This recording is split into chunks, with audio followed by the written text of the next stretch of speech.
Para ba naman kasi di talaga na makakaila kung ano ang meron sa ating dalawa. Lalo pag tayo ay magkatabi na may damit man na wala.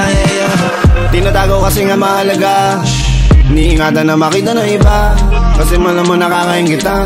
Nasumingaw ba yun sa ating dalawa? Kumukulo-dugo ko pag tanaw kita dahil sa gigit. Ang sarap niyong duraan sa mukha, ang iingay, mga wala na makatira-tira. Sige tira tipong kahit maglabit ang mga dila at magsiyasta na sigasan yung kakapanito na mga dapat na gawin. Sige liga kayo dito mga bibo, porkit nakahitit pilang matalino pumarito sa tabi ko. At kung tititigan tas itibangan yung utak kong alisto pa kilo-kilo. Sindi lang ng mahiwaga, mag-isang nakatunganga. Iwas sa tustaw at peke, baka ikaw na iniiwasan. Mahirap ang makisama at kayo wala kang kasama. Paano lalakas kung walang pinapasan? Kusang lulutang sa alapaap. Bawa dito yung puro paandar, lalo yung mga takot mabangga. Sikatan ng mga nakangka, pero respeto ba din natangka. Nakumain ngayon nagdadamdam, paburo pa awa ipalaglaan. Pag nagkamali ka at nasaktan, sumandali bumangon tsaka magbawi. Pag may tumitingin ko sa kabata ko sumandan.